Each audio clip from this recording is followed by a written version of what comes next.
नमस्कार। सातै प्रदेशको ताजा खबरको सङ्गालो प्रदेश समाचारमा यहाँलाई स्वागत छ। म दृष्टिवाणी थेताल। साङ्केतिकरणमा हुनुहुन्छ उमा पौडेल। प्रदेश समाचार सुरु गरौं अहिलेसम्मका मुख्य समाचारबाट। खेती गर्ने समय हुँदा समेत कर्णाली प्रदेशमा मलको चरम अभाव। समयमा मल नपाउँदा उत्पादन घट्ने भन्दै किसान चिन्तित।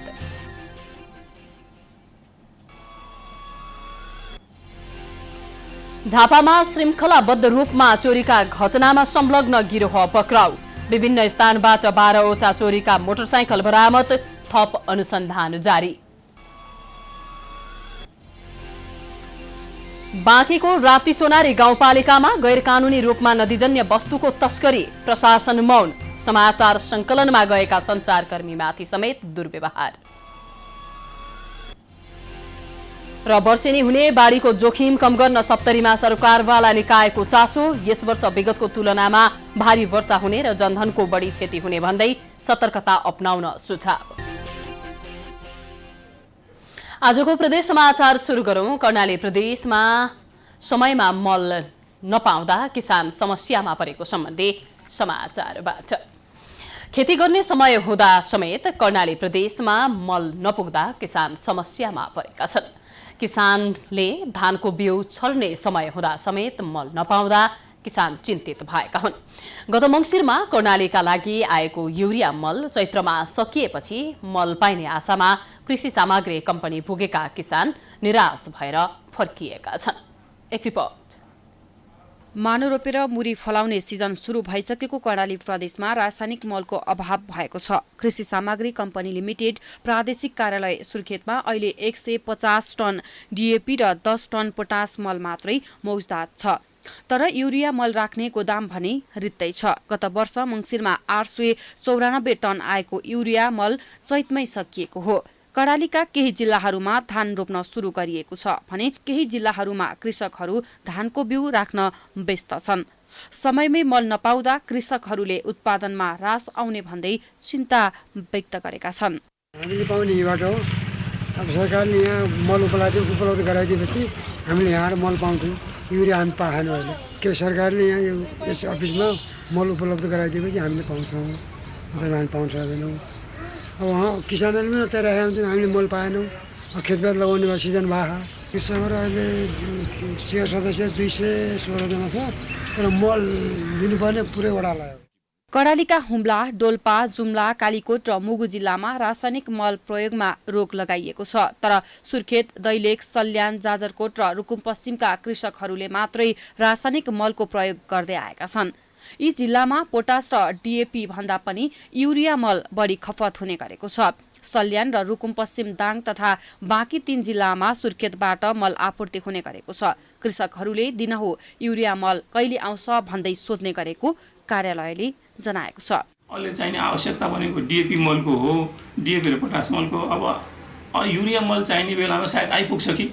अब हामीले यो प्रदेश कार्यालय भएको हुनाले हामी यो प्रदेश अन्तर्गतको सल्यान र रुकुमलाई चाहिने दाङ जिल्लाबाट हामी मल वितरण गर्छौँ। अरू बाँकी 8वटा जिल्लामा हामी सबै चाहिने यहीँबाट नै वितरण गर्छौँ। सुर्खेत, दैलेख, जाजरकोट, सल्यान र रुकुममा चाहिँ मलको खपत चाहिँ दिन प्रतिदिन बढ्दैछ। कर्णालीमा वितरण हुने 70% मल कृषि सामग्री र 30% मल साल ट्रेडिङ कर्पोरेसनले वितरण गर्दै आएको छ। अहिले दुवै कार्यालयमा युरिया मल छैन। कर्णालीको 3 लाख हेक्टर कुल खेतीयोग्य जमिन मध्ये 2,16,000 हेक्टर क्षेत्रफलमा खेती गरिन्छ। यो मध्ये 38,000मा वर्षभरि र 30,000 हेक्टर जमिनमा आंशिक सिँचाइ पुगेको छ। कर्णालीका अधिकांश जनताहरू कृषि पेसामा आश्रित छन्। मल नपाएर छटपटाएका कृषकलाई प्रदेश सरकारले समयमा मल उपलब्ध गराउन चासो दिन जरुरी छ। प्राइम टाइम्स एसडीका लागि सुर्खेतबाट अप्सरा विष्टको रिपोर्ट।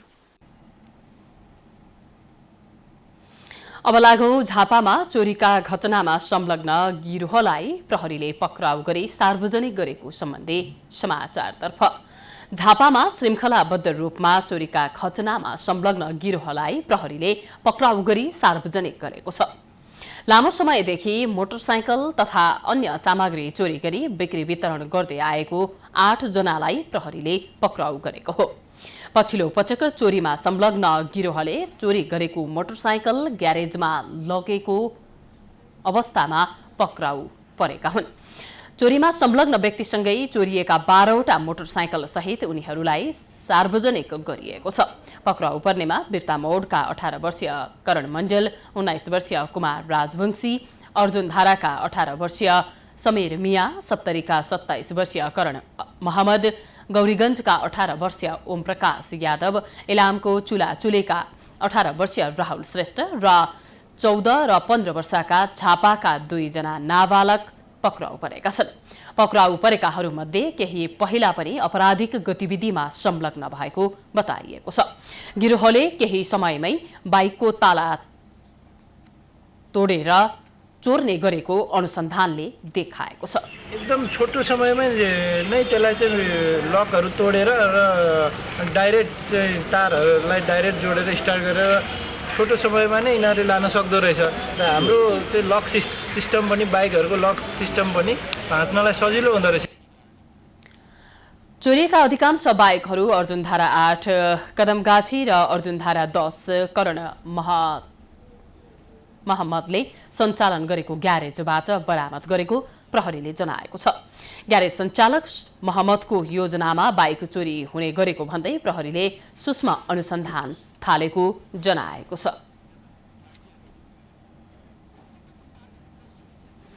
प्रदेश समाचारमा पालो भएको छ विश्रामको।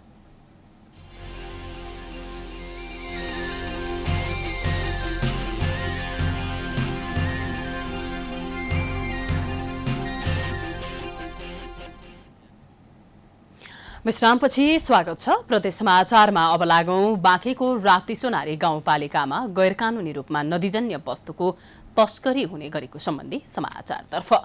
बाँकेको राप्ती सोनारी गाउँपालिकामा रहेको खोला तथा नदीहरूबाट अवैध रूपमा गैरकानूनी ढंगबाट नदीजन्य वस्तुको तस्करी हुने गरेको छ। तस्करहरूले बलजफत नदीजन्य वस्तुको उत्खनन गरे पनि प्रहरी प्रशासन भने मौन जस्तै छ। तस्करहरूले ज्यादती गरेको समाचार संकलन गर्न गएका सञ्चारकर्मीहरूलाई समेत धम्क्याउने र दुर्व्यवहार गर्ने समेत गरेको पाइएको छ। एक रिपोर्ट।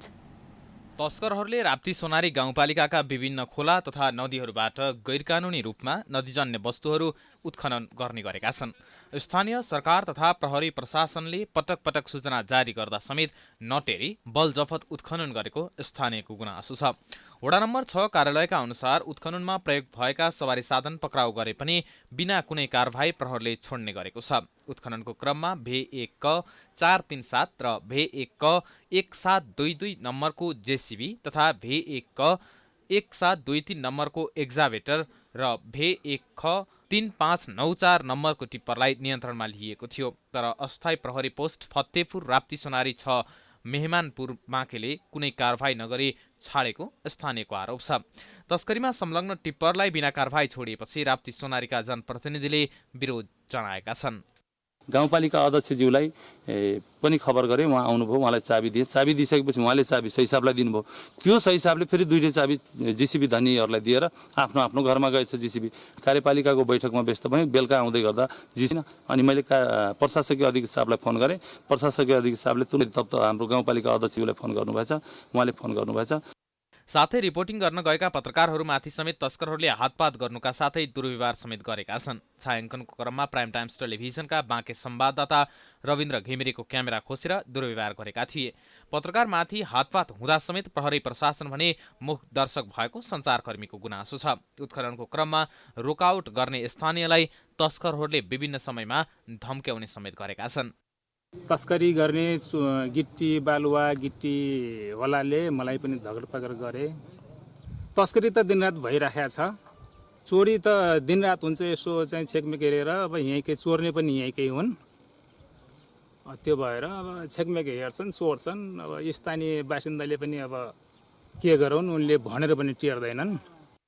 तर स्थानीय तहले भने फतेपुर स्थित राप्ती नदीको विभिन्न घाटबाट उत्खनन गर्ने सवारी साधनलाई नियन्त्रणमा लिएको र नियमअनुसार आवश्यक कारबाही गर्ने जनाएको छ। राप्ती सोनारी गाउँपालिकामा नेपालकै सँगै सरकारदेखि प्रदेशसम्म अनि अख्तियारसम्म पनि प्राकृतिक स्रोत साधन अथवा यहाँको नदीजन्य पदार्थको व्यवस्थापन कसरी गर्ने भन्ने इस्यु चाहिँ सबैको अगाडि परिसकेको अवस्थामा हामीले 2टा कार्यपालिका बैठकबाट हाम्रा गाउँसभाबाट भएका शुल्क जरिमाना र अघिल्ला कानुन अवैज्ञानिक तथा गैरकानुनी रूपमा नदीजन्य वस्तुको उत्खनन गरी तस्कर गर्ने समूहलाई राज्यले कानुनी कारबाही गर्न जरुरी छ। राप्ती सोनारी गाउँपालिकाले त्यसलाई नियन्त्रण गर्ने प्रयास गरिराखेको छ। आउने दिनहरूमा कतिको सार्थकता पाउँछ त्यो भने हामीले हेर्न बाँकी नै छ। प्राइम टाइम्स टेलिभिजन एचडीका लागि बाँकेबाट रविन्द्र घिमिरेको रिपोर्ट। अबको पालोमा सप्तरीमा वर्षेनी हुने बाढीको जोखिम कम गर्न प्रशासन तथा सरकारवाला निकायले चासो देखाएको सम्बन्धी समाचार रहेको छ। सप्तरीमा वर्षेनी हुने बाढीको जोखिम कम गर्न प्रशासन तथा सरकारवाला निकायले चासो देखाएको छ। मौसमविदहरूले यस वर्ष विगतको तुलनामा धेरै वर्षा हुने र यसले जनधनको बढी क्षति हुने अनुमान गरेका बेला एक गैर सरकारी संस्थाले क्षति न्यूनीकरणका लागि सचेतनाको विषयमा छलफल थालेको छ। कोशी पीडित समाज नामक संस्थाले प्रभावकारी रूपमा मनसुन पूर्व सूचना प्रवाहका लागि विगतको अनुभव र आगामी कार्य योजना विषयमा जिल्लाका सरकारवाला निकायसँग छलफल गरेको हो। कार्यक्रमको जिल्ला विपद व्यवस्थापन समितिका अध्यक्ष समेत रहेका प्रमुख जिल्ला अधिकारी जनार्दन गौतमले वर्षेनी आउने बाढी समस्या समाधानका लागि स्थानीय प्रशासन गम्भीर रहेको बताएका छन्। एक्सनको आधारमा हरेक मुलुकले आफ्ना टार्गेटहरू निर्धारण गरिएको छ। 7वटा 8वटा टार्गेट निर्धारण गरिएको छ। त्यो अनुसार प्लान अफ एक्सन पनि हरेक मुलुकले बनाएको छ र हाम्रो नेपालले पनि एउटा रणनीतिक योजना 2018 देखि 30 सम्मको एउटा रणनीतिक योजना गराएको छ। त्यहाँ प्लान अफ एक्सन अन्तर्गत एक्टिभिटी 200 भन्दा बढी छन् र त्यही एक्टिभिटी यदि हामीले राम्रोसँग गर्ने हो भने हामी एउटा विपद उत्थानशील मुलुकको रूपमा यसलाई रूपान्तरण गर्न सकिन्छ। कार्यक्रममा कोशी पीडित समाजका कार्यकारी निर्देशक देवनारायण यादव, रेडक्रसका प्रतिनिधि, सुरक्षा निकायका प्रतिनिधि, पत्रकार लगायतका सहभागीले बाढीबाट हुने वर्षेनीको क्षतिको दीर्घकालीन समाधान खोज्न जरुरी रहेको बताएका थिए। बाढी नियन्त्रणका नाममा वर्षेनी करोडौं रुपैयाँ नदी नियन्त्रण र तटबन्ध निर्माणका नाममा खर्च हुँदै आएको छ। तर पनि वर्षायाममा जिल्लाका अधिकांश भूभाग डुबानमा पर्ने र जनधनको ठूलो क्षति हुने क्रम रोकिएको छैन।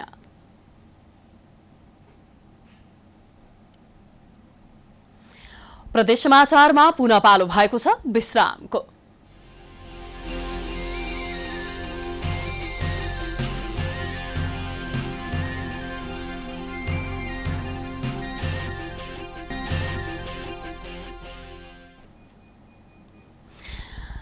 विश्रामपछि स्वागत छ। हामी प्रदेश समाचारको अन्त्यमा आइपुगेका छौं। अन्तमा लमजुङको बेसी शहर स्थित एक विद्यालयमा मजदुरका छोराछोरी मात्रै अध्ययनरत रहेको सम्बन्धी समाचार रहेको छ। लमजुङको बेसी शहर स्थित बाललक्ष्मी मन्दिर प्राथमिक विद्यालयमा विपन्न समुदायका छोराछोरी मात्रै अध्ययनरत छन्। सुरुको अवस्थामा यस विद्यालयमा कखरा पढेर धेरैले उच्च शिक्षा हासिल गरे र ठूलै मान्छे समेत बने। तर अहिले उक्त विद्यालयमा मजदुरका छोराछोरी मात्रै अध्ययनरत छन्। अभिभावकको राम्रो आमदानी नभएको र कापी किताब समेत किन्न समस्या भएका कारण निजी बोर्डिङ स्कुलमा पढ्न नपाएको विद्यार्थीको गुनासो छ। कमाउने मान्छेहरू हुनुहुन्न, स्कुलमा पनि हाम्रो साथीहरू सबै यस्तै हुनुहुन्छ। अरूले कापी कलम दिएर मात्रै पढ्न पाउँछु। नमस्कार, मेरो नाम सिद्धार्थ लिम्बू हो। म कक्षा 5मा पढ्छु। म वहाँ झापाबाट यहाँ बेस्तर पढ्न आएको हो। हाम्रो मम्मी बुवाहरू काम गर्न चिती जानुभयो अनि काम गरेर कहिले कहीँ पैसा पठाइदिनुहुन्छ अनि कापी कलम किन्ने। आफ्नो घर आँगनमै रहेको सामुदायिक विद्यालय छोडेर त्यस गाउँका विद्यार्थीहरू राम्रो पठन पाठनका लागि बोर्डिङ स्कुल जाने गरेका छन्। 2042 सालमा स्थानीयले जग्गादान र श्रमदान गरी निर्माण भएको विद्यालय अहिले मजदुरका छोराछोरीहरूको मात्र विद्यालय बनेको छ। लक्ष्मी प्राविमा पढ्ने बच्चाहरू यहाँ चाहिँ धेरै बच्चाहरू हाम्रो लगभग 50 को हाराहारीमा बच्चाहरू छन् र यस विद्यालयमा पढ्ने बच्चाहरू विपन्न वर्गका बच्चाहरू धेरै छन् र विभिन्न जनजाति सबै समुदायबाट आएका बच्चाहरू छन्। विशेष गरेर शिशु कक्षादेखि 5 कक्षासम्म पढाइ हुने उक्त विद्यालयमा जम्मा 32 जना विद्यार्थी अध्ययनरत रहेका छन्। विद्यालयमा 1 जना काजु, 3 जना दरबन्दी र 1 जना बाल विकास गरी 5 जना शिक्षक र 1 कार्यालय सहयोगी रहेका छन्।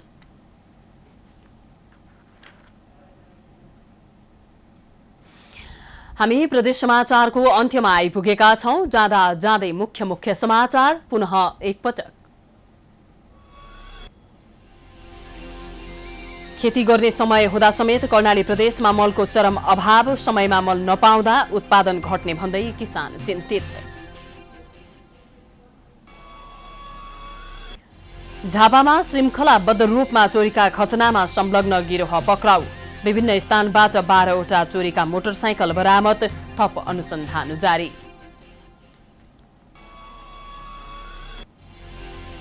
बाँकेको राप्ती सोनारे गाउँपालिकामा गैरकानूनी रूपमा नदीजन्य वस्तुको तस्करी, प्रशासन मौन, समाचार संकलनमा गएका सञ्चारकर्मीमाथि समेत दुर्व्यवहार। र वर्षेनी हुने बाढीको जोखिम कम गर्न सप्तरीमा सरकार निकायको चासो, यस वर्ष विगतको तुलनामा भारी वर्षा हुने र जनधनको क्षति हुने भन्दै सतर्कता अपनाउन सुझाव। प्रदेश समाचार अहिलेलाई सकियो। हेर्दै गर्नुहोला प्राइम टाइम्स एचडी। नमस्कार।